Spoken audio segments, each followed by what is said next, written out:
Hi everybody, I am joined today by Alison from Real Employment Law Advice. Alison is a client and also runs a brilliant employment law company based on the Isle of Wight, covering lots of areas, I'm sure, in terms of clients. So Alison is going to interview me today all about results only working. So I will hand it over to you, Alison. Thank you, Jeri.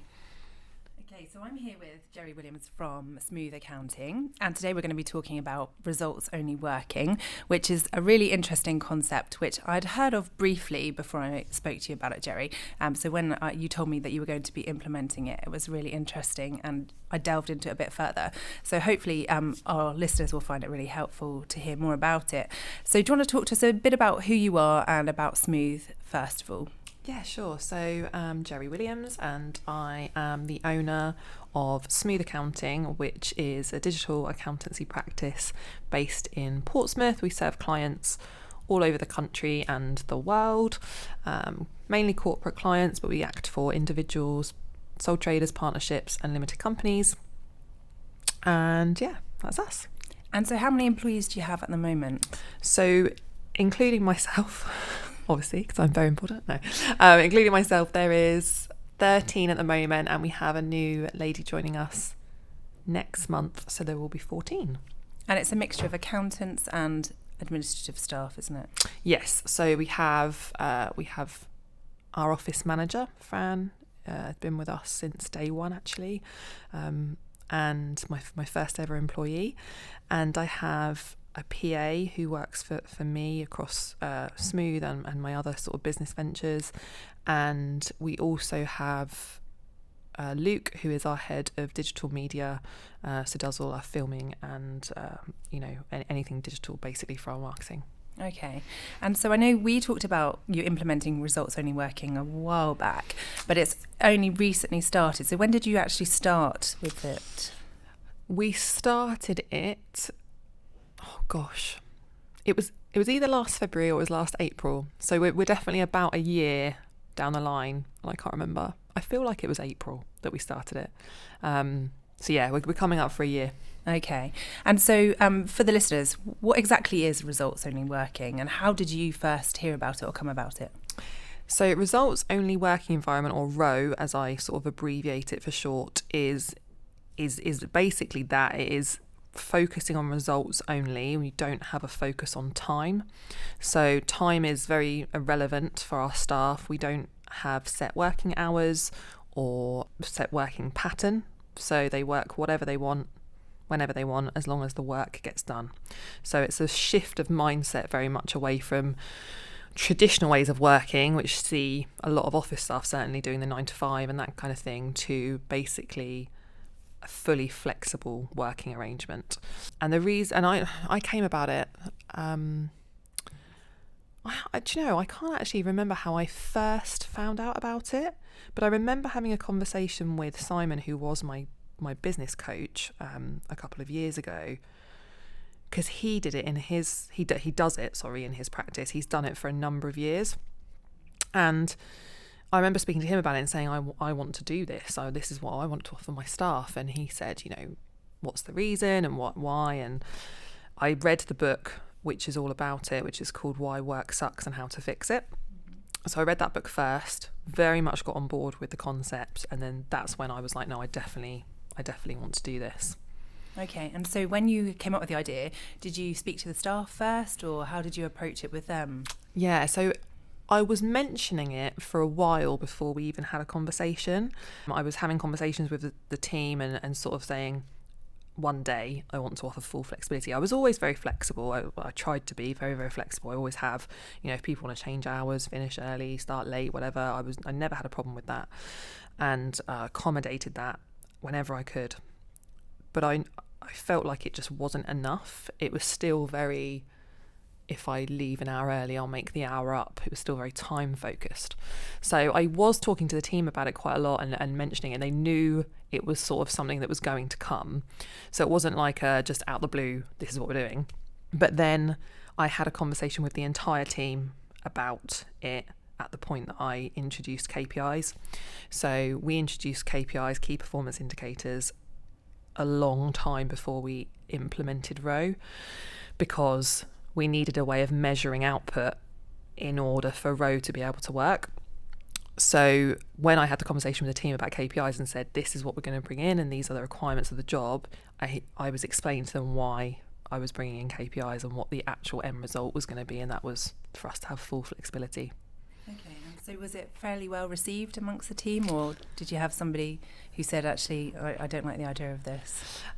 It was fairly well received. I think there was a lot of kind of apprehension about it because it was very new, and we had a couple of people that didn't want to do it, which was fine. It was absolutely optional. I was not going to make anyone do it, but those people very quickly changed their minds once ROWE became a thing, and decided they did want to do it. So yeah, there was definitely apprehension and a lot of questions, and we went through them, but ultimately I think until we actually took the leap and started it, it was the unknown for all of us. So, you know, we kind of had to just get going with it and say, look, we're going to do this, we're going to see if it works for everyone, and if it works, we'll keep it, and if it doesn't work, we won't. Okay, so now you're nearly a year down the line. Yeah. What were the kind of practicalities of implementing it to start with, and then that have kind of come up as you've been doing it as a key things? So a few things. Practicalities, I'd say, we are open 9 to 5, Monday to Friday as a business, and obviously as far as all of our clients are aware, and they need us during those working hours. So that's always a practicality, I think, with any kind of full flexibility. So our admin staff do not work under ROWE. It doesn't suit an admin type role in my business. I could not get that to work, and that's fine. They're very much fine and happy with not working under ROWE, because they work the hours they chose when they took the job, and they know I'm very flexible. So I need to know that the phones are covered, that, you know, between 9 and 5. That's always a practicality, I think, or a worry that people might have when they do ROWE. Other things were like part-time staff. How would they be affected? Because ROWE is a 24/7 thing. You know, it works both ways. If I need to contact someone at any time of day or night or weekend, I'm allowed to, with a ROWE kind of arrangement. I mean, that doesn't really happen. I don't really need to. There's no accounting emergencies that are happening in the middle of the night. But that is in essence how it works. You know, it works both ways.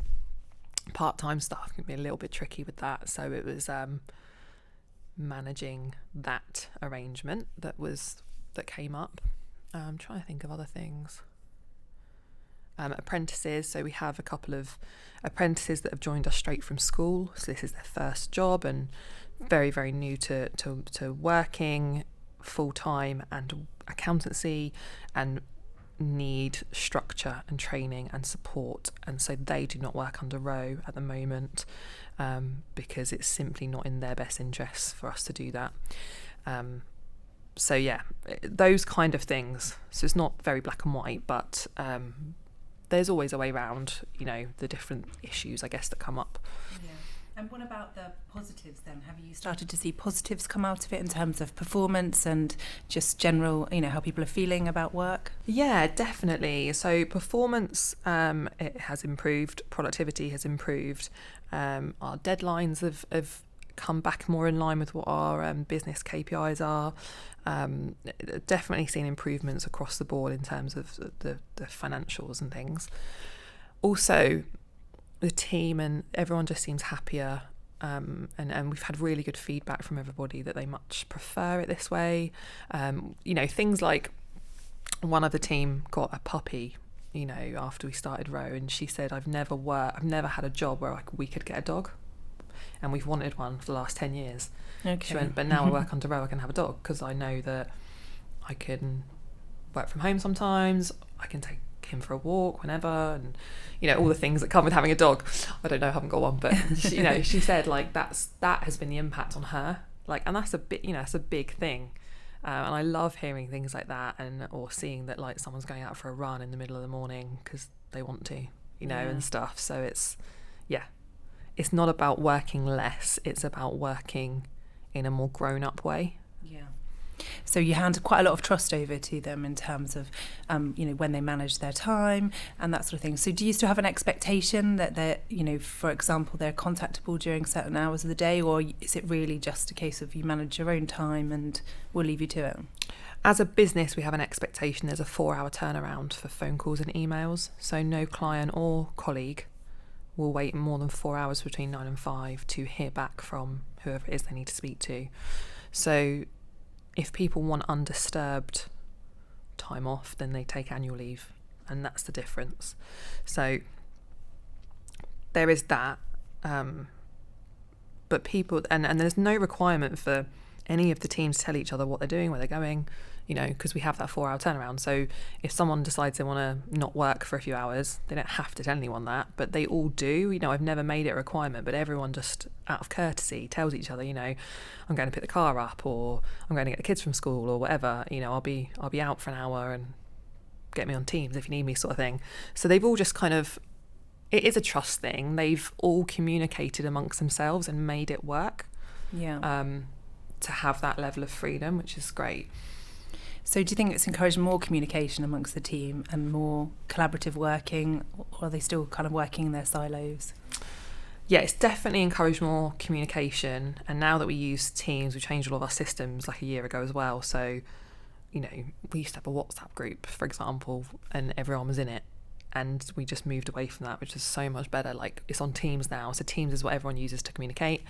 And everyone's chatting on Teams all day, every day. It's really great to see that, especially with the pandemic and people working from home and not being together physically. And now with ROWE, people come into the office if they want, work from home if they want, work from Spain if they want. It's nice to see that level of communication on Teams so that everyone's still talking. And yeah, collaboration and yeah, I think they work in pods. So they're very collaborative within their pods, and helping each other at different levels and things. Yeah. It's interesting you should say about working from Spain, because one of my questions was going to be if somebody wanted to go and stay away for sort of 3 months, for example, which I'm hearing a lot of actually. Yeah. Since the pandemic, lots more people are saying actually staff want to go and work and live in Spain for the summer. Yeah. Is that something that they could do as well? Yeah, absolutely. And it's really interesting because the new lady that's joining us in April, she wants to travel the world, and she said she wants to go to Spain for a period of time. She wants to go all around the world. She can't do that with her employer where she works at the moment, and she can do that with Smooth, and that's why she wanted to come and work for us. And even on her employer reference that we requested, that the employer fills in, the reason for leaving was, employee wants to travel the world, we can't accommodate that. So it just shows that it's not only helping our existing staff, it's helping us to recruit the best talent as well. Yeah, so that was bringing me on to the next thing I was going to ask about, ROWE, and how attractive is it to potential candidates, and is it something that you're actively advertising and people are sort of coming to you because of that? Yeah, absolutely it is, and the new lady from next month is an example of that, and other people that have contacted me saying, I've had a number of people in the last few weeks contact me and ask can they have a job, and they really want to work for a forward-thinking, flexible, firm, and we don't have any spots open to recruit anyone else, but it's so nice because it's notoriously difficult to recruit in the accounting space. Like, everyone I speak to is like just struggling so much to find staff. It's really, really, really hard. So it's a massive deal, I think, to be able to offer this to new people. It's attracting people, which is great. That's brilliant. It's helping us to avoid having to use recruitment agents where we can get the word out anyway about what we're doing. Okay. And so what about things like managing staff who want to work more, or who work more than perhaps they should do, or might be extending their time of working and therefore potentially causing issues around burnout or working time? I think that ROWE doesn't. I haven't seen ROWE have that impact on anybody, because I feel like whether you're 9 to 5 or you have ROWE, that would, people, if they're going to do it, would do that anyway. They would work more than their 9 to 5 hours or whatever. You do have to be really careful, and we try and monitor what people are doing and have those conversations and tell them to not work so many hours and don't work too late and stuff, but everyone has to sign to say they understand they can't work more than however many hours a week, as you know, because you would have helped us with all of that wording. So it's important that they sign and they understand that we do not want people working. I absolutely don't want people working crazy hours. I want people working when they want to work. And it may be at certain times of the year that they work more than our 37.5-hour weeks, and other times of the year they work less for demand, and that's how it works. January is really, really, really busy, and people, I'm sure, work more hours. February is quieter, so they work less. So, it also kind of flows with the trend of our, we are a bit seasonal, I guess. So ROWE helps the business in that way, with people being able to sort of work more and less when they need to. Yeah, and you touched upon your contracts and your wording and all that sort of thing. So I guess one of the other things to say is you looked at it very purposefully. You got advice on it, and we changed your contract terms, implemented policies, all of that sort of thing to make sure that all of the legal bases were covered. So certainly that's something that anyone who's thinking of introducing this should do. And you also mentioned earlier about annual leave. Now, am I right in thinking you've gone to unlimited annual leave as well? I have, yes. Only from January this year. So we're trialling it for a year. Yes. And so again, how does that fit in? Because often I imagine someone listening might say, well, how do you stop someone from taking all of their holiday, in one go, or taking too much holiday or not taking enough holiday? So how are you managing that side of it? So everyone has to take the statutory minimum as a base. So that's that's compulsory. Yeah. If anyone wants to take more than that, then that's fine. They can do that in the same way they can operate ROWE and work less hours, but they have to get their work done. So, it works in a very similar way. The unlimited annual leave is there as a perk that you can take advantage of as long as you're hitting your KPIs. So, that's very, very important, I think, that people understand that we're still running a business, we've still got all the clients to look after and all the deadlines and everything. So, that comes first.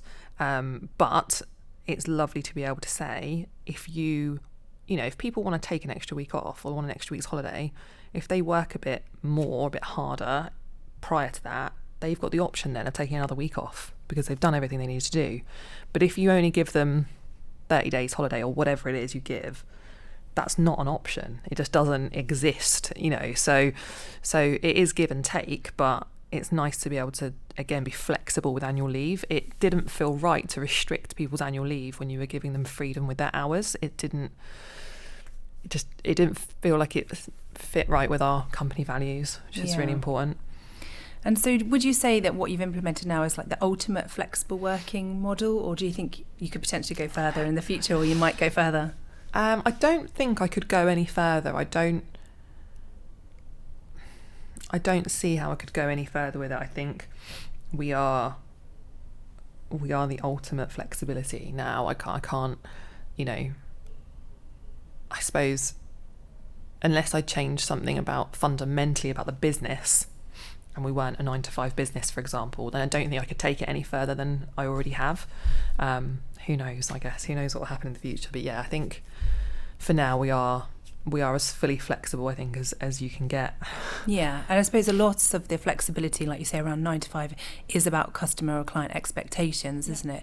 And I guess if the world continues to change in relation to working and people doing more, results-based working or flexible working, then the expectations from clients might change, which means you might be able to change that requirement to be around within those sort of parameters in future. It would be nice to see if we were, everybody kind of moved to that model, and you kind of manage expectations of the clients accordingly. Yeah, definitely. Yeah. And so if anybody was thinking about implementing this, what would you say is the number one thing that you would tell them about results only working? I think read the book. Read Why Work Sucks and How to Fix It first, then decide if it's what you want to do, because I think that's the people that created ROWE,